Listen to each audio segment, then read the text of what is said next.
안녕하세요. 미국 주식론 대학의 미준입니다. 6월 20일 오늘의 미국 주식 뉴스 제 2부를 시작합니다. 오늘은 특별하게 오늘의 미국 주식 뉴스를 1부와 2부로 나누어서 방송해 드릴 수 있게 됐습니다. 제가 주말 동안 여러분들께 공유 드릴 기사를 좀 찾아보니까요. 좀 버릴 만한 기사가 없이 너무나 많은 기사가 준비가 되더라고요. 그래서 할 수 없이 오늘 기획 영상은 포기를 하고요. 대신 1부와 2부로 나누어서 여러 개의 기사를 함께 읽어볼 수 있는 기회를 마련했습니다. 자, 오늘 오늘의 미국 주식 뉴스가 길다고 생각하시지 마시고요. 소중한 정보가 많이 담겨 있는 만큼 2부 영상도 끝까지 함께 해주셨으면 합니다.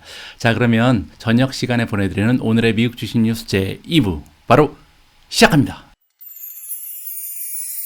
오늘 오미주 2부 방송을 위해 준비된 기사들을 읽어보기 전에요. 일단 구독자분 중에서 한 분께서 남겨주신 소중한 댓글을 함께 읽어볼까 합니다. 제가 지난 주말에요. 게임 산업 전문가 한 분을 모시고 인터뷰 영상을 만들어서 공유한 바가 있는데요. 이 영상을 보시고 본인이 게이머라고 밝히신 분께서 좀 특별한 인사이트를 우리와 공유해주고 계십니다. 말하는 아이디를 쓰고 계신 구독자분이고요. 투자자가 아닌 게임으로서 여러 가지 좀 의문점이 많은 내용이 많네요. 라고 소모문을 여셨습니다. 게임의 개발비는 어마무시하게 많이 들어가는 하이 리스크, 하이 리턴 산업이라고 봅니다.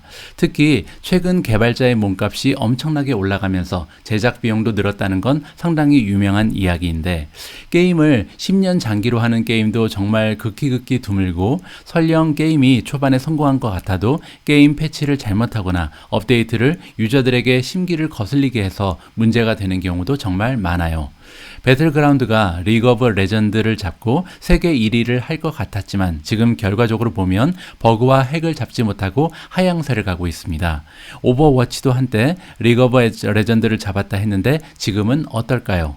마이크로소프트의 클라우드 게임은 최근 해보고 상당히 괜찮다 생각하고 클라우드 게임은 긍정적으로 보지만 게임주가 리스크가 없다고 생각은 들지 않습니다. 라고 소중한 댓글을 남겨주셨습니다.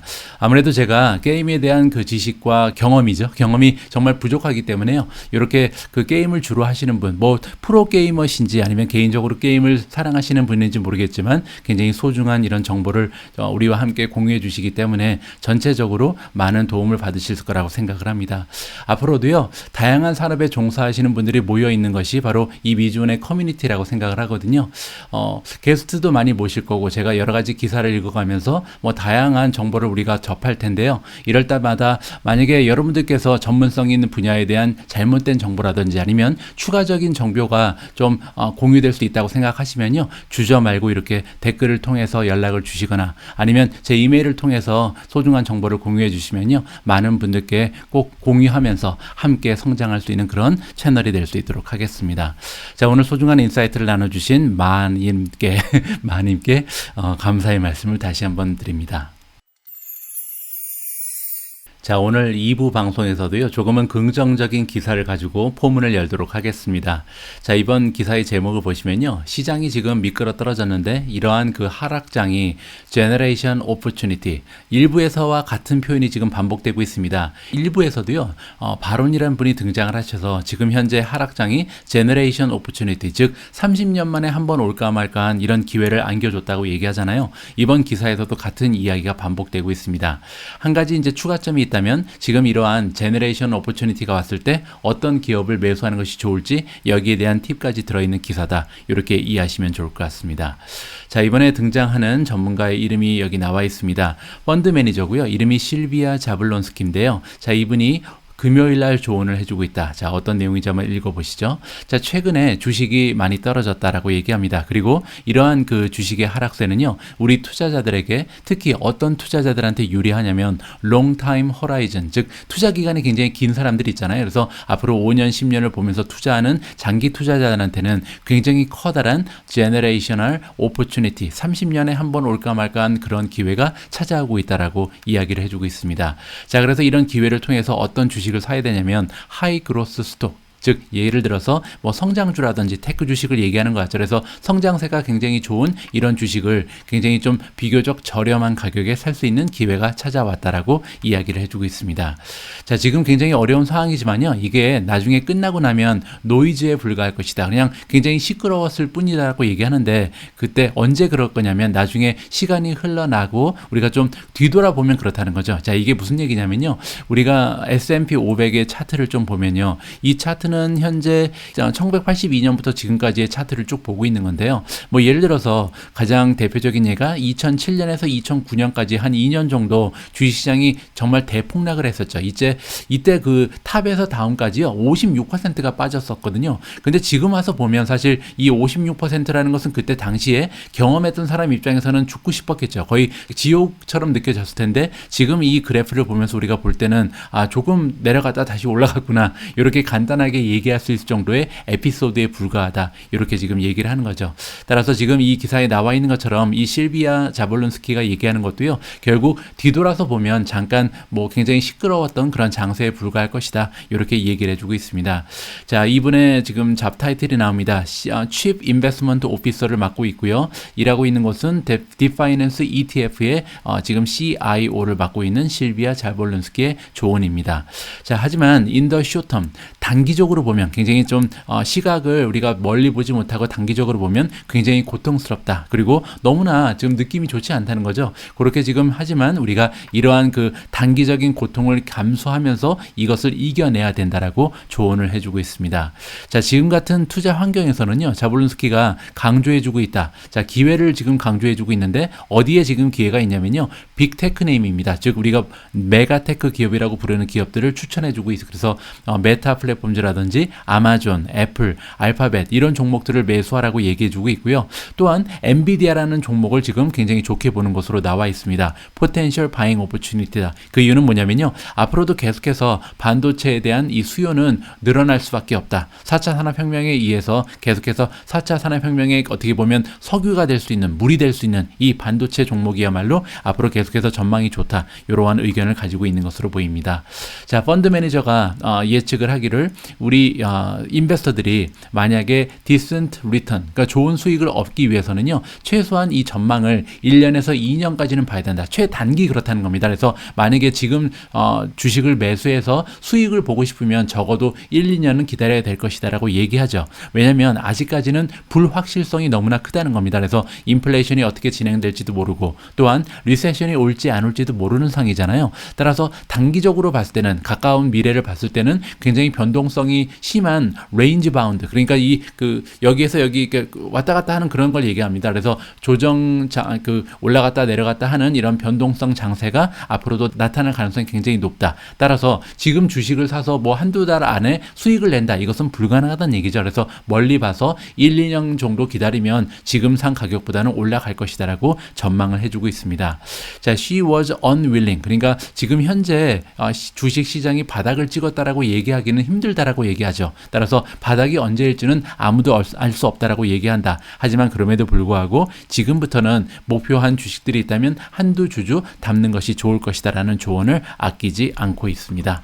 자, 여러분들께서도요, 이런 어떻게 보면 우량 주식이잖아요. 그러니까 제가 항상 말씀드리지만 주식이라는 것은, 주가라는 것은 실적 곱하기 멀티플이다. 여러분들이 관심을 가지고 계신 종목의 멀티플을 한번 확인해 보시고요. 이 멀티플이 과연 지속 가능한 멀티플인가, 아니면 더 확장될 수 있는 멀티플인가, 아니면 더 축소될 수 있는 멀티플인 것을 먼저 좀 확인을 하시고, 그리고 내가 관심이 있는 이 종목은 과연 앞으로 5년 후, 10년 후 지금 현재 실적에서 어느 정도의 향상을 도모할 수 있는 종목인가, 이 정도를 잘 좀 계산을 하셔서 적절한 종목을 찾아서 투자를 하시면 좋은 수익률을 올릴 수 있지 않을까 개인적으로 판단하고 있습니다.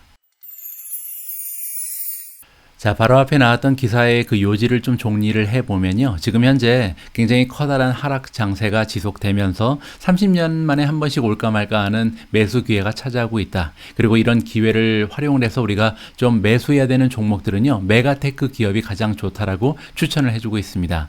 한 가지 안타까운 것은요, 앞에서 추천된 주식 중에 마이크로소프트는 보이지 않았거든요. 아마 여러분들께서 좀 오랫동안 미중과 함께 해주신 분들은 알고 계시겠지만 제가 한 1년 반 전만 해도 마이크로소프트에 대해서 그렇게 많은 확신을 가지고 있던 투자자가 아니었습니다. 자, 그런데 마이크로소프트는요, 공부를 하면 할수록 계속해서 좀 보여주는 진화적인 모습 그리고 발전하는 모습 때문에 점점 더 애정이 좀 가는 그런 종목이라고 여러분들께 공유를 해드릴 수가 있을 것 같고요. 자, 우리가 마이크로소프트에 투자하는 이유는 여러 가지가 있습니다. 뭐 최근 들어서 그 성장세가 가속화되고 있는 애저, 즉 클라우드 모델도 굉장히 괜찮고요. 또 사무 자동화의 그 추세, 이 혁신적인 모습을 우리가 무시할 수가 없었죠. 그리고 이제 마지막으로 우리가 메타버스의 미래에도 지금 마이크로소프트가 굉장히 좀 앞서 나가는 모습을 보이고 있다라고 기대를 해볼 수가 있는데요. 이 메타버스야 좀 접목되면서도 독자적으로도 가능성이 높은 부분이 게임 산업입니다. 특히 마이크로소프트는 최근 들어서 이제 게임 산업에서 특히 클라우드의 산업과 연관시키면서 굉장히 앞서 나가는 모습을 보여주고 있는데요. 이번 기사를 통해서 과연 게임 산업 쪽에 마이크로소프트의 전망은 어떻게 되는지 여러분들께서 직접 한번 확인을 해 보시면 좋을 것 같습니다. 자, 쭉 내려가서 보시면요. 마이크로소프트가 포커싱을 하고 있다. 집중을 하고 있죠. 그리고 진화를 하고 있는데 3C에 지금 집중하고 진화를 하고 있다라고 얘기합니다. 과연 3C는 무슨 얘기인지 조금 이따 살펴봐야겠죠. 자, 이 3C가 그들이 가지고 있는 계획 중에 한 부분이다라고 얘기하고 있고요. 그들이 가지고 있는 계획은 뭐냐면 완전히 완성을 시킬 것이다. 비디오 게임 그 산업의 완성도 높은 그런 모습을 갖출 거라고 얘기하는 거죠. 그래서 지금 모간 스탠리가 보기에는 이 마이크로소프트의 투자 가치가 게임 쪽에도 굉장히 커다랗다고 평가를 해주고 있습니다.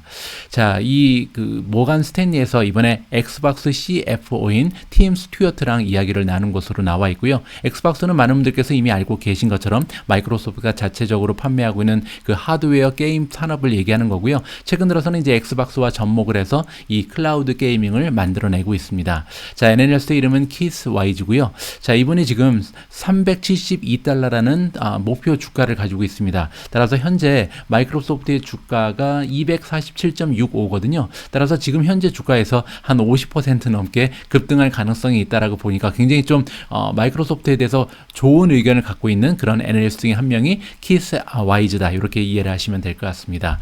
자, 이분 같은 경우는요, 이 그 마이크로소프트가 현재 포커스를 세 가지에 맞추고 있는 것에 굉장히 주목을 하고 있습니다. 첫 번째는 컨텐츠고요. 두 번째는 커뮤니티, 세 번째는 클라우드. 다 C로 시작하죠. 그래서 아까 우리가 3C라 그랬잖아요. 결국 마이크로소프트는 이렇게 컨텐츠와 커뮤니티, 클라우드 이렇게 세 가지에 집중하면서 게임 산업을 이끌어 나갈 것이다라고 기대를 하는 것 같습니다. 자, 이렇게 세 가지에 집중하는 게임 그리고 플랫폼을 완성하면서 결국은 많은 레비뉴의 기회를 창출할 것이다. 장기적으로 그렇다는 거죠. 자, 이 기업이 가지고 있는 브레스는 뭐냐면 이렇게 범위가 넓은 건 얘기하거든요. 따라서 컨텐츠는 이제 게임에서 컨텐츠는 결국 그 게임 자체를 얘기하잖아요. 그래서 게임을 여러 개 갖고 있다는 그런 의미로 해석이 가능하고요. 자, 두 번째는 커뮤니티가 계속해서 커지고 있다. 게임이라는 것은 결국 이제 그 온라인 세상이 발달을 하면서 예전에는 우리가 오락실 가서 혼자 그 컴퓨터랑 하는 게임이 전부였지만 이제는 커뮤니티를 형성하면서 친구들과 아니면 지인들과 아니면 이제 모르는 사람하고 같이 어울려서 게임을 하는 그런 시대가 도래를 했잖아요. 따라서 커뮤니티가 굉장히 중요한 역할을 하게 됐습니다. 세 번째로 클라우드 하면 뭐 그 아마존과 함께 뭐 1, 2위를 다투는 대표적인 기업이 바로 마이크로소프트잖아요. 그래서 이 세 가지의 힘을 합쳐서 마이크로소프트의 잠재력이 완성이 된다. 이렇게 보시면 될 것 같습니다. 자, 마이크로소프트는 계속해서 만들어내고 있는데 홀리스틱이니까 이제 전체적으로 다 완성된 모습의 게이밍 플랫폼을 만들고 있다. 그리고 이제 이 게임 플랫폼은요, 앞으로 계속해서 굉장히 강력한 그런 성장을 앞으로 12개월 동안 보여주게 될 것이다라는 것이 와이즈라는 애널리스트의 전망인 것 같습니다. 자, 와이즈가 이번에 주목하는 것은 뭐냐면 트래디셔널 싱글 컨텐츠. 그러니까 예전에 우리가 게임하던 모습을 얘기하는 거죠. 게임기가 이렇게 있었잖아요. 그러면 게임기에다가 그 CD, DVD 같은 걸 넣고 이제 플레이를 하는 그런 시대를 얘기하는 거죠. 근데 그런 그 트래디셔널한 그런 방식은 더 이상 그 성장을 이끌어낼 수 없다라고 얘기합니다. 그리고 지금 현재 게임 산업의 그 특성은 홀리스틱한 모습이다. 그러니까 전체적으로 다 완성된 그런 모습을 갖춰야만 게임 쪽에서 성장 가능성이 있다라고 얘기하는 거죠. 아까 말씀드렸던 세 가지의 요소가 다 필요하다는 겁니다. 첫 번째는 이제 컨텐츠였잖아요. 컨텐츠가 아직까지는 가장 중요한 성장의 동력이라고 얘기합니다. 물론이죠. 게임이 재미있어야 사람들이 모여들잖아요. 따라서 컨텐츠의 그 중요성을 무시할 수는 없다. 하지만 컨텐츠 하나만 가지고는 안 된다는 겁니다. 이 컨텐츠에 얼마나 많은 사람들이 접속할 수 있는지, 접근 가능한지 이 부분도 굉장히 중요하다는 거죠. 아무리 컨텐츠가 좋더라도 많은 사람들이 접근할 수 없으면 그것이 문제가 될 수도 있다는 거죠. 그래서 탄생한 게 이제 게임 패스잖아요. 게임 패스는 넷플릭스의 게임 버전이라고 보시면 되죠. 그래서 월정액을 내면, 구독비를 내면 이제 무제한하게 어떤 그 게임이든 접속을 해서 게임을 할 수 있다. 무제한으로 계속 반복해서 게임을 즐길 수 있는 하나의 그런 구독 모델이다. 그래서 패스라는 말이 나오는 거죠. 자, 이렇게 게임 패스를 개발한 것이 마이크로소프트라는 것을 여러분들께서 기억하시면 될 것 같고요. 이 게임 패스가 앞으로 굉장히 좀 부드럽게 매출의 성장을 미래에 보여줄 수 있을 거라는 것이 이 와이즈라는 사람의 전망인 것 같습니다. 자, 게임 패스와 함께 플라이 휠이 형성이 된다. 자, 플라이 휠이 뭐냐면요. 이렇게 좀 그 선순환을 하고 있는 바퀴를 얘기합니다. 우리가 보통 네트워크 효과라고 얘기하죠. 네트워크 효과라는 얘기가 굉장히 오래간만에 나왔는데 우리가 플랫폼이 어느 정도 성장을 좀 지나가게 되면 그때부터는 새로운 그 사용자의 수가 증가하면 증가할수록 이 플랫폼의 가치가 올라가잖아요. 그러면 또 그 플랫폼의 가치가 올라갔기 때문에 새로운 사용자가 유입될 수 있는 선순환이 계속해서 나타나게 될 수 있는 것을 우리가 플라이 휠이라고 보시면 됩니다. 게임을 하기 위해서 게임 패스에 접속하게 되면 수많은 게이머들과 만나서 같이 경쟁하면서 게임을 즐길 수 있는 그런 토대가 마련이 돼 있기 때문에 아무래도 점점 더 많은 사람들이 유입될 수 있고요. 이렇게 사용자 수가 많아지면 많아질수록 컨텐츠도 늘려가면서 오히려 이 게임 패스에서 할 수 있는 게임의 종류도 늘려나갈 수 있는 그런 선순환이 발생된다. 이렇게 이해하시면 될 것 같습니다. 지금 현재 게임 패스에는 25밀리언이니까 2,500만 명 정도가 구독자로 등록이 되어 있는 것 같습니다. 자, 그리고 마이크로소프트의 계획은 뭐냐면요. 이거를 1억 명으로 늘리겠다. 지금 현재 수준에서 4배 정도 성장시키는 것이 그들의 지금 목표라고 얘기하는 거죠. 따라서 여기서 1억 명이면 엄청나게 커다란 커뮤니티가 조성이 되는구나라고 생각을 해볼 수가 있겠습니다. 자, 그리고 마이크로소프트가 지금 계획하고 있는 액티비전 블리자드의 인수권이 여기에서 한몫을 하게 될 것이다. 당연하죠. 왜냐하면 액티비전 블리자드 같은 경우는 굉장히 유명한 게임, 저도 알고 있는 게임이 많이 있거든요. 월드 오브 워크래프트라든지 콜 오브 듀티라든지 뭐 이런 그 캔디 크러쉬라든지 굉장히 유명한 그런 타이틀을 갖고 있는 기업이 액티비전 블리자드이기 때문에 이 액티비전 블리자드를 인수하면서 컨텐츠도 갑자기 늘어나고 그리고 이제 액티비전 블리자드의 게임을 즐기던 사용자가 유입이 될 거 아니에요. 여러 가지로 굉장히 좀 의미가 있는 인수합병권이 이번에 이제 마무리가 될 예정입니다. 자, 그리고 이제 클라우드가 나오는데 마이크로소프트의 가장 커다란 장점 중에 하나가 바로 클라우드잖아요. 이 클라우드가 애저라는 그 플랫폼을 통해서 구현이 되고 있는데 굉장히 좀 독특한 하나의 경쟁력이 될 것이라고 얘기합니다. 왜냐하면 많은 게임 기업들은 클라우드가 없잖아요. 그래서 클라우드 쪽에 이렇게 강세를 가지고 있는 게임 경쟁사는 없기 때문에 독특한 경쟁력을 가지고 있다라고 우리가 생각을 해볼 수가 있겠죠. 자, 여기 마지막에 제가 하이라이트를 깜빡했는데 3빌리언 게이머, 즉 전 세계에 있는 30억 명의 그 게임을 하는 사람들이 있다고 합니다. 그래서 이렇게 커다란 시장에 진출한 것이 이 마이크로소프트의 게임 비즈니스 부분이라고 생각을 하니까 앞으로도 잠재력은 무궁무진하다. 따라서 이 애저 그 세 가지 C가 나왔었잖아요. 처음에 컨텐츠, 두 번째는 커뮤니티, 세 번째 클라우드, 이렇게 세 가지를 접목시켜서요. 마이크로소프트는 앞으로도 전 세계적으로 가장 강력한 비즈니스를 구축하는 그런 게임 산업의 1인자가 되지 않을까 좀 기대감을 가지고 투자를 지속적으로 해야 될 것 같습니다. 자, 다음 기사에 등장하는 기업의 이름은 TSMC입니다. 많은 분들께서 투자하고 계신 기업이죠. TSMC는 타이완 세미컨덕터 매뉴팩처링 컴퍼니의 약자고요. 티커 네임은 TSM입니다. 자, TSMC는 많은 분들께서 이미 알고 계신 것처럼 전 세계에서 가장 커다란 칩을 만드는 제조 업체죠. 우리가 보통 파운드리라고 부르는 그런 기능을 하고 있는 반도체 업체인데요. 자, TSMC에서 뭐라고 얘기를 했냐면 2나노짜리 반도체를 만들 것이다. 근데 2025년이라고 명시를 해주고 있습니다. 따라서 지금 현재는 뭐 5나노 정도까지 만들고 있는데 2나노로 갑자기 치고 올라갈 가능성이 생긴 거죠. 그리고 기한은 2025년이다. 이러한 반가운 소식은 니케이 아시아라는 미디어에서 전해주고 있습니다. 자, 이번에 움직임은요, 어떠한 그 혜택을 가져다 주냐면 이 타이완 세미컨덕터 TSMC가 조금 더 작고 그리고 조금 더 강력하고 마지막으로 전력이 적게 드는 그런 반도체 칩을 만들 수 있는 그런 계기가 된다라고 이해하시면 되고요. 이러한 반도체 칩을 가지고 해가지고 이제 여러 가지 뭐 가전 제품이라든지 뭐 모바일 폰이라든지 이런 데 사용이 될 가능성이 높아지는 거죠.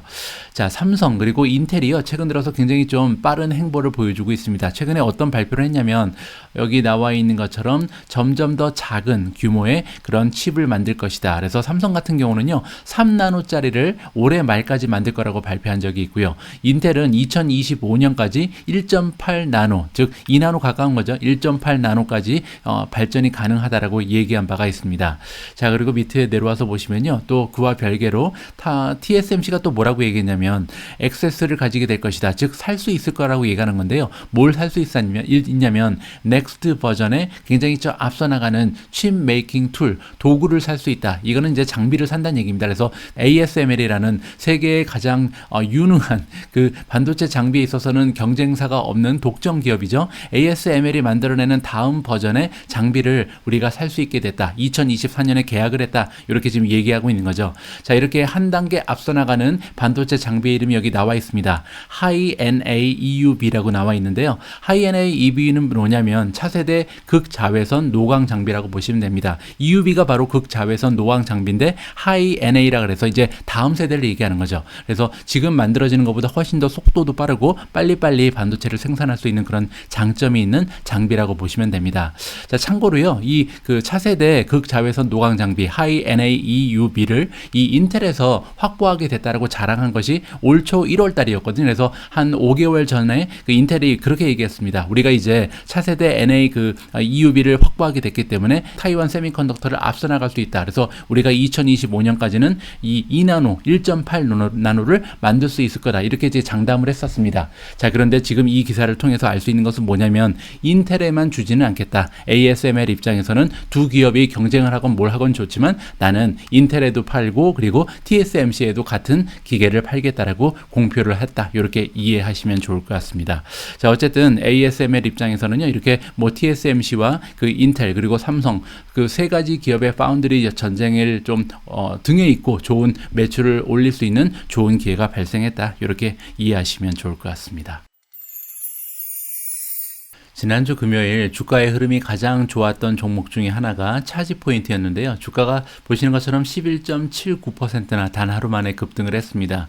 자, 이렇게 차지포인트의 주가의 흐름이 좋았던 이유 중에 하나는요. 이 라일리라는 투자 기관에서 바이 레이팅을 주면서 새롭게 좀 두각이 됐다. 이렇게 볼 수가 있는데요. 자세한 내용을 한번 읽어보도록 하겠습니다.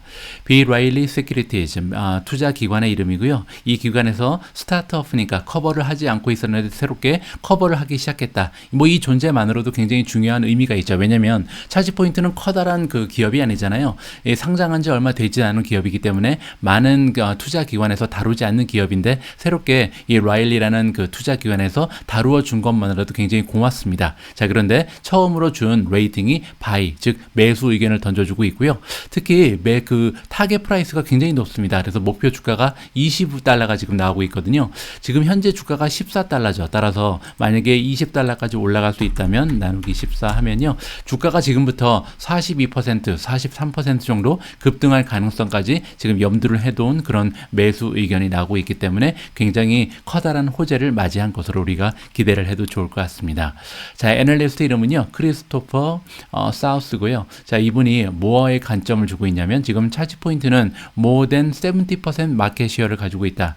우리가 보통 이 전기 충전 산업을 볼 때 레벨 2가 있고 레벨 3가 있거든요. 제가 여러 번에 걸쳐서 설명을 드린 바가 있지만 다시 한번 설명을 드리면 레벨 2는 완속 충전이고요. 레벨 3라는 것은 우리가 보통 슈퍼차저를 얘기합니다. 빠른 급속 충전을 얘기하는 거죠. 차지 포인트는 원래 레벨 2의 강점이 있었던 그런 기업입니다. 그래서 시장 점유율이 70%가 넘어가는 굉장히 좀 시장 장악을 하고 있다. 이렇게 우리가 좀 생각을 해볼 수 있을 정도로 시장 점유율이 높은 기업이고요. 최근 들어서는 레벨 3에도 많은 투자와 지금 확장을 거듭하면서 좋은 모습을 보여주고 있습니다. 자, 일단 레벨 2에서는 북미 쪽에서 70%나 되는 그 시장 점유율을 확보하고 있고요. 또 하나 굉장히 좋은 점이 뭐냐면 5,000개나 되는 그 고객사를 지금 전 세계적으로 확보한 기업이다. 따라서 이 5,000개의 그 고객사는요, 커머셜, 즉 뭐 상업적인 기업 아니면 플릿입니다. 플릿이라는 것은 이제 상업용 자동차를 굴리는 뭐 택시 회사라든지 트럭 회사라든지 버스 회사라든지 이러한 기업들을 지금 고객사로 확보하고 있다. 따라서 앞으로 계속해서 전기차로의 이전이 확대가 된다면 이런 기업들과 함께 힘을 합쳐서 좋은 모습을 보일 수 있는 그런 기업이 차지포인트다. 이렇게 우리가 좀 기대해 볼 수가 있는 거죠. 차지포인트는요, 캐피탈 라이트 그로스 모델을 지금 이용하고 있다라고 나와 있습니다. 이게 뭐냐면요, 라이트는 굉장히 가볍다는 거잖아요. 그래서 자본이 별로 들어가지 않는 그런 성장 모델이다라고 칭찬해 주고 있습니다. 자, 이 얘기가 뭔지 여기 설명이 되어 있는데요. 고객사들이 그 차징 스테이션이나 사이트를 소유하게 된다. 따라서 차지 포인트는요, 이 그 스테이션을 그 직접 소유하거나 뭐 이렇게 보유하고 있지가 않습니다. 이게 어떻게 보면 호텔 모델하고도 굉장히 비슷한데요. 예전에 제가 그 호텔리어로 일할 때 어떤 그 역사적인 사실이 있었냐면, 예전에 처음에 힐튼이라든지 하얏트라든지 메리엇이라든지 이런 호텔 체인들이 처음에 영업을 할 때는 어떻게 그 비즈니스 모델이 형성이 됐었냐면, 일단 땅을 사서 빌딩을 다 지었습니다. 그래서 자기들이 스스로 이 호텔들을 다 소유하고 있었던 것이 예전 호텔들의 전통적인 그 비즈니스 방식이었거든요. 근데 가면 갈수록 경쟁이 이제 강화되고 있잖아요. 그래서 어떤 생각이 들었냐면, 우리가 굳이 호텔을 가지고 있어야 될 필요가 있을까? 그래서 그때부터는 돈 많은 사람들을 찾아다니면서 호텔 너네 만들어라, 우리가 경영해 줄게, 이렇게 해서 경영 그 컨트랙트를 맺게 됩니다. 이거를 이제 매니지먼트 컨트랙트라고 부르죠. 그래서 소유주 입장에서는요, 내가 호텔에 대한 지식이나 전문성이 없더라도 그냥 내가 가지고 있는 자본력을 이용을 해서 건물만 지어주게 되면 이제 뭐 힐튼이라든지 메리엇이라든지 하얏트라든지 이런 기업들에서 들어와서 뭐 총지배인도 거기 앉히고 사람들 뽑아서 또 잘 굴려서 이제 그 수익을 만들어주고, 그리고 이제 이런 매니지먼트 기업에서는 나중에 수수료를 떼가는 이러한 비즈니스 모델로 바뀌어진 거거든요. 차지 포인트가 똑같습니다. 지금 현재 전기 충전소가 굉장히 모자르고 앞으로 계속 확산될 가능성이 높잖아요. 차지 포인트가 어떻게 생각했냐면, 우리가 굳이 부동산을 매입할 필요가 있을까? 돈 많은 사람들한테 가서 얘기를 하는 겁니다. 여기 지금 보니까 굉장히 넓은 그 주차장이 있는데 이 주차장에 차지 포인트에 충전기를 설치하세요. 그러면 우리가 설치 다 해줄게요. 그리고 우리가 서비스도 다 해줄게요. 이렇게 얘기하는 겁니다. 그래서 거기에서 뭐 50대만 설치해 주세요, 100대를 설치해 주세요, 이렇게 설치 그 컨트랙이 되면 직접 하드웨어를 판매를 하고요. 하드웨어를 판매하고 끝나는 게 아닙니다. 들어와서 계속 서비스도 해주고, 그리고 이제 소프트웨어가 들어가기 때문에 구독 모델이 또 발생이 되거든요.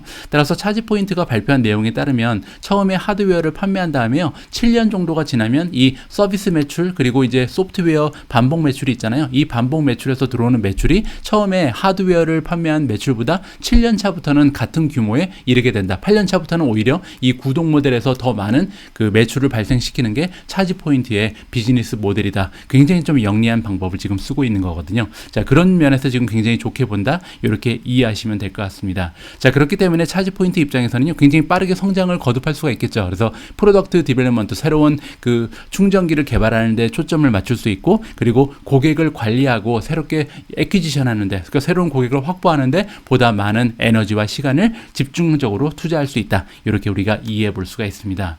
자, 우리는 차지 포인트의 이러한 접근 방법을 굉장히 좋아한다. 왜냐하면 일단 그 충전소가 설치되고 나면요, 얼마나 많은 충전기가 이용이 되는지, 그리고 얼마나 많은 전기가 판매되는지는 아무런 상관이 없잖아요. 그래서 그냥 설치만 해주면 바로바로 매출이 생기기 때문에 그런 면이 굉장히 마음에 든다라고 얘기를 합니다. 따라서 그 전기차로 이전만 되면 그러면 성공할 수 있는 확률이 굉장히 높은 기업이라고 생각할 수가 있겠죠. 자, 이번에 라일리에서 목표 주가를 $20를 주고 있다고 설명을 드렸는데요. $20가 만들어진 그 공식이 여기 설명이 되고 있습니다. 6배, 그러니까 EV to Sales 멀티플이 나와 있는데, EV라는 것은 시가총액과 굉장히 비슷한 개념이라고 제가 말씀드렸죠. 따라서 PS 레이시오랑 비슷한 건데, 이의 기준이 그 시가총액이 아니라 엔터프라이즈 밸류라는 것만 지금 생각하시면 되고요. 6배 정도의 멀티플을 주고 있습니다. 자, 그리고 그 기준이 되는 것은 2025년 회계년도에 1.1 밀리언 정도의 1.1 빌리언이죠. 거기에 이제 그 매출의 6배를 곱하면 $20가 나온다라고 설명해주고 있는데요. 사실 6배는 조금 높은 프리미엄이라고 설명을 해줍니다. 왜냐하면 비슷한 기업들의 에버리지 멀티플은 4배밖에 되지 않는다라고 나와 있죠. 자, 그럼에도 불구하고 차지 포인트의 6배라는 높은 멀티플을 설정해준 이유가 나와 있는데, 스케일도 굉장히 크고 브랜드의 인지력도 가장 좋고 성장률도 가장 좋기 그렇기 때문에 다른 경쟁 기업보다는 높은 멀티플을 줘야 된다라고 설명이 해주고 있습니다. 따라서 이 부분을 보시면요, 앞으로 그 차지 포인트가 과연 전기차의 그 보급 현상과 함께 어떠한 그 상장률을 계속 보이게 될지, 지난 분기에 어닝별 발표가 굉장히 좋았잖아요. 그래서 앞으로 가면 갈수록 좋은 어닝 실적을 발표하면서 좋은 성장률을 보여주지 않을까 개인적으로 굉장히 기대가 되는 기업 중에 하나입니다. 자, 이번에 준비한 내용은요, 일부 영상의 연장선이라고 보시면 됩니다. 지금 화면에 나와 있는 기사는 일부에서 우리가 함께 읽어본 기사의 그 단면인데요. 일부 기사에서 이제 애플이 현재 시가총액이 2조 달러가 조금 넘는데 브랜드 가치만 1조 달러를 향해 달려가고 있다. 그래서 전 세계에서 브랜드의 가치가 가장 높은 기업이 애플이라는 것을 살펴봤고요. 그 외에도 뭐 구글 같은 기업도 굉장히 좀 그 브랜드의 가치가 급상승하고 있고, 테슬라도 마찬가지였죠. 자, 그러한 그 평가의 기준을 마련해준 기관의 이름이 여기 나와 있는데요.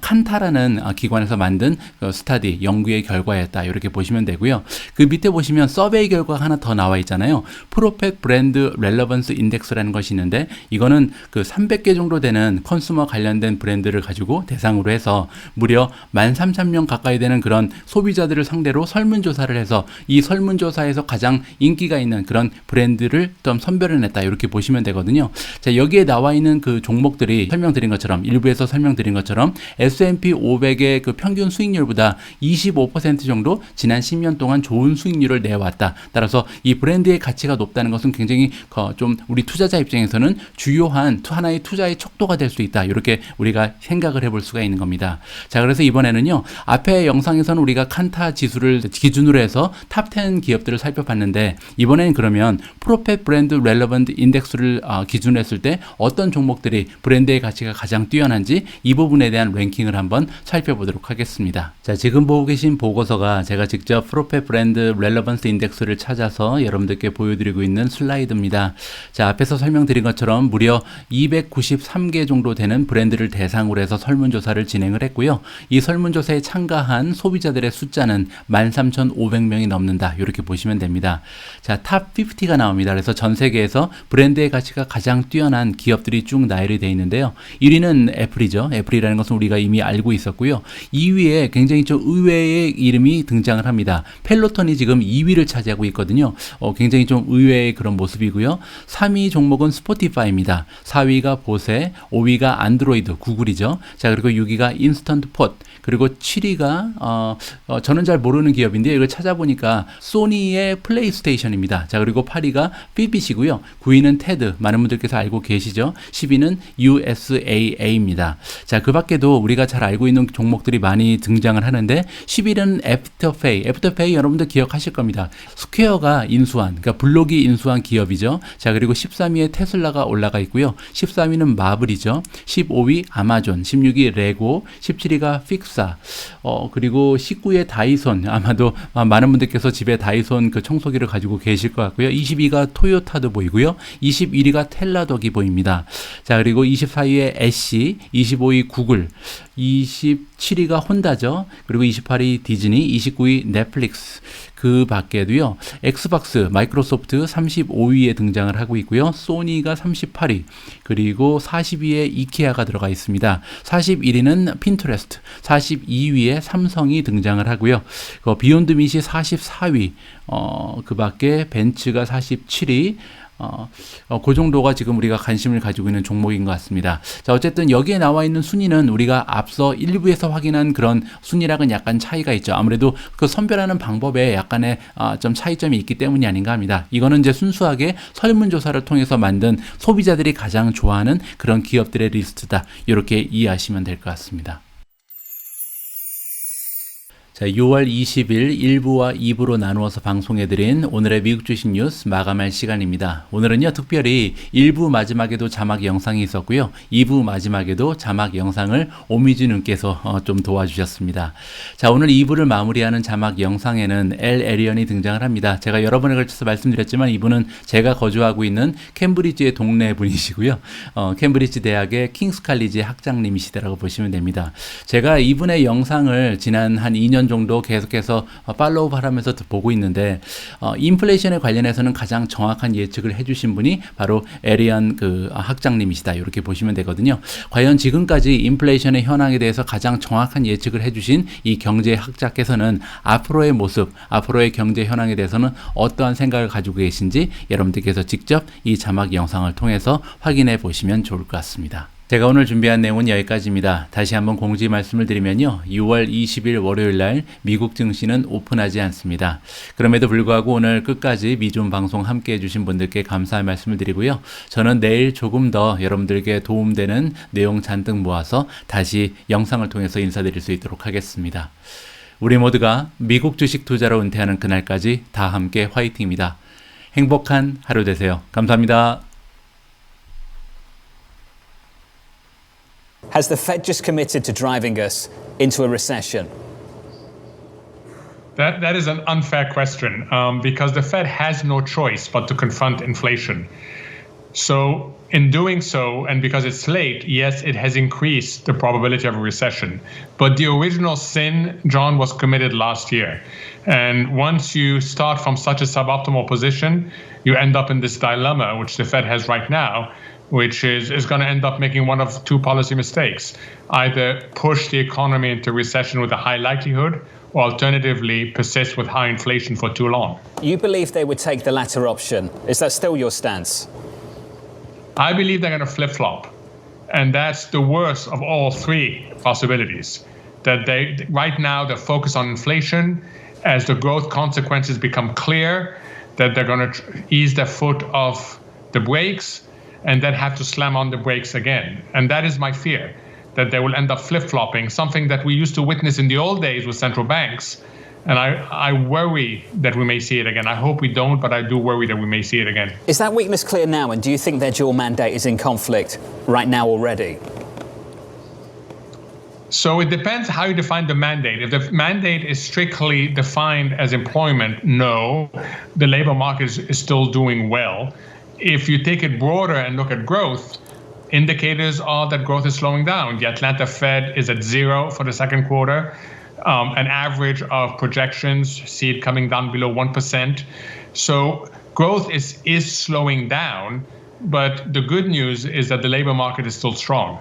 So, Mohammed, when Chairman Powell says this line from this morning, the Fed is acutely focused on returning inflation to 2%, how much damage do you think he will have to inflict on the economy to achieve that? Unfortunately, he's going to have to inflict some damage, John. He's late. He's very late. He should have started last year easing his foot off the stimulus accelerator. He didn't. I always go back to the very simple factoid. The week in March that the US printed a 7 handle on CPI, the Fed was still injecting liquidity into this economy. Just think about that, John. So he's very late, and therefore the collateral damage is going to be significant.